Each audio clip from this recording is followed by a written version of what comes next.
The Middle East is rapidly moving towards a new round of confrontation between the U.S.-Israeli bloc and the Iranian-led Shiite forces. On July 26, the Israeli Defense Forces, IDF, deployed M109 Doher howitzers near the separation line with Lebanon. The deployment of the howitzers became the latest in a series of broad measures employed by the IDF near Lebanon recently. Earlier, the 13th Gideon Infantry Battalion of the IDF's elite 1st Golani Brigade reinforced troops near the border. The number of Israeli Hermes 450 drone reconnaissance flights also significantly increased over southern Lebanon. Additional IDF units were also deployed in the occupied Syrian Golan Heights. On top of this, the IDF announced that it will hold the Lebanese government responsible for all actions emanating from Lebanon. These measures followed the July 20th Israeli strike on Syria, which resulted in the death of a member of Lebanese HEZBOLLAH. Over the past years, HEZBOLLAH has been one of the main supporters of Syrian army operations against ISIS and al-Qaeda. Tel Aviv increases its strikes on what it calls HEZBOLLAH and Iranian-affiliated targets in Syria every time when the Syrian army launches active operations against terrorists and seems to be very concerned by the possibility of a HEZBOLLAH response to the July 20th attack. If Israel is really set to conduct strikes on HEZBOLLAH targets in Lebanon to the retaliatory action by HEZBOLLAH, this scenario could easily evolve into a wider, broader confrontation between HEZBOLLAH and the IDF. At the same time, tensions between local resistance groups and the US-led coalition grew in Iraq. On July 24th, the Islamic resistance in Iraq, al-Shab al-Khaf, announced that its forces had shot down an unmanned aerial vehicle of the US military over the province of Saladin. The group claimed that the UAV was downed by some new weapon and released a photo showing the launch of what appears to be an anti-aircraft missile, likely a man-portable air defense system.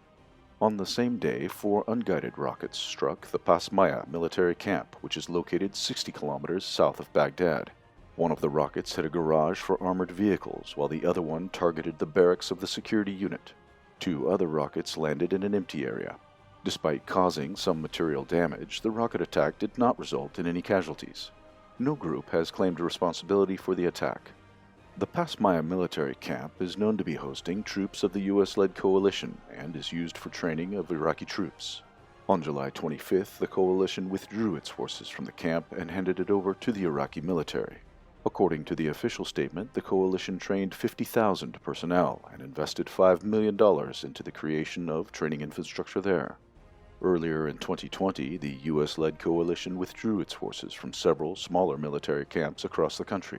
Some sources tried to present this as a withdrawal from Iraq due to the increasing attacks on coalition forces by anti-US Shiite paramilitary groups. These attacks increased significantly after the assassination of Iraqi Popular Mobilization Unit's deputy commander Abu Mahdi al-Muhandis and Iranian Quds Force commander Qasim Soleimani in a U.S. drone strike on Baghdad International Airport on January 3, 2020. The attack put the region on the brink of a U.S.-Iranian war and caused a public outcry against the U.S. military presence in Iraq. However, in fact, the U.S. has not been withdrawing its troops from the country, but rather redeploying them to larger bases. The U.S. military has even brought Patriot surface-to-air missile systems to provide additional protection to its forces. It also continues isolated attacks on positions of the Popular Mobilization Units, an official branch of the Iraqi armed forces that Washington describes as terrorist groups and Iranian proxies. On July 26, several large explosions rocked the Al-Sakur military camp near the district of Dora, south of Baghdad. The Al-Sakur military camp hosts forces of the Popular Mobilization Units, PMU, as well as the Iraqi Federal Police. Large quantities of ammunition which were stored in the camp exploded. Iraqi security media said the ammunition exploded as a result of high heat and poor storage. Nevertheless, sources affiliated with the PMU rejected these speculations. Local sources claimed that the explosions were caused by U.S. drone strikes. An MQ-1 Predator combat drone was spotted over the Al-Sakur military camp just after the incident. This was the second situation of this kind that happened in Al-Sakur. In 2019, a U.S. drone strike hit a weapon depot at the camp. The current situation sets almost no prospects for a de-escalation in Iraq. The main goal of attacks by local Shiite groups is to force the U.S. to withdraw its troops from the country. At the same time, the U.S. is not planning to withdraw its forces and uses these attacks to justify the increase of its campaign against pro-Iranian forces in the Middle East.